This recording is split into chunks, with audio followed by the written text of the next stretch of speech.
Salam əziz şagirdlər, hər vaxtınız xeyir olsun. Bizim bugünkü qayda izahımız refleksiv pronouns, yəni qayıdış əvəzikləri mövzusudur. Gəlin baxaq görək qayıdış əvəzikləri nədir, qayıdış əvəzikləri nə zaman istifadə olunur və qayıdış əvəzikləri necə düzəlir. Deməli, biz qayıdış əvəziklərindən hərəkətin mübtəda tərəfindən icra edildiyini bildirmək üçün istifadə edirik.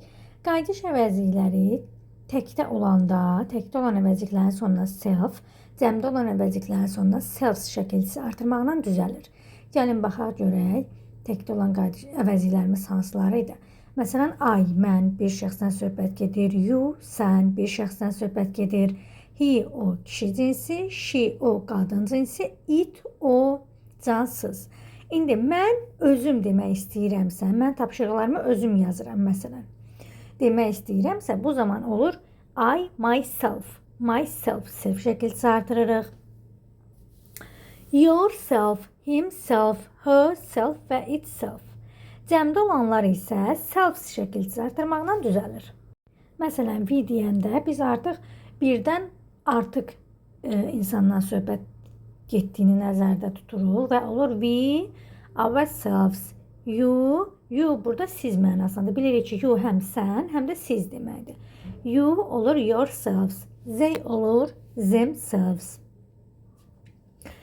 İndi deməli, əmr cümlələrində hər zaman ikinci şəxsin biz bilirik ki, təkinə və cəminə müraciət olunur. Bu zaman biz yourself və yourselves'dan istifadə edirik. Burada nümunələr var. Nümunələrə baxaraq daha çox öyrənmiş olacaqsınız. Deməli, myself. I brushed my teeth myself. Mən dişlərimi özüm fırçalayıram. Can you do it yourself? Sən onu sən onu özün edə bilərsənmi? He looked at himself in the mirror. Mübtədamız he'dir. Nəyidir? He looked at himself. O güzgüdə özünə baxır. O özünə baxır. She taught herself the piano. Yəni burada demək istəyir ki, o piano ilə çalmağı özü öyrəndi. Themselves, onlar özləri. They built it themselves. Onlar özlərini inkişaf etdirdilər. Deməli, biz dedik ki, əmr cümlələri ikinci şəxsin təkinə və ikinci şəxsin cəminə müraciət olunur əmr cümlələrində. Məsələn, deyirəm ki, write this exercise yourself. Sən bu tapşırığı özün yaz. Bir də deyirəm, write this exercise yourselves. Bu tapşırığı siz özünüz yazın. İndi bu əmr cümlələri. İndi isə baxırıq xitab işlənmiş cümlələrə. Xitab bilirik ki, cümlədə müraciət etdiyimiz şəxsi bildirən sözlər, xitablar adlanır. Sadəcə burada diqqətli oluruq. Əgər bizim xitabımız, yəni müraciət etdiyimiz şəxs cəmdədirsə, biz yourself-dan istifadə edirik. Yox, cəmdədirsə yourselves, təkdədirsə yourself-dan istifadə edirik. Məsələn, baxırıq bura, students, do your homework yourselves. Students, xitabımız nədir? Students, uşaqlar, şagirdlər. Bu tapşırığı siz özünüz edin. Ona görə burada yourselves yazmışıq.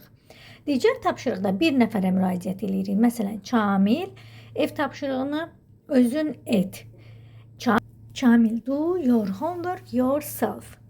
Yəni, burada dedik ki, xitabımız müraciət etdiyimiz şəxs bir nəfərdən söhbət getdiyinə görə burada yourself-dan istifadə edirik.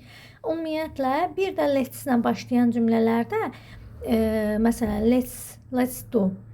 Let's bilirik ki, let asın qısaldılmışdır. Let's-lə başlayan cümlələrdə biz ourselves-dan istifadə edirik. Bu qədər uşaqlar qayıdış əvəzikləri çox asan mövzuda. Ümid edirəm ki, sizə aydın oldu.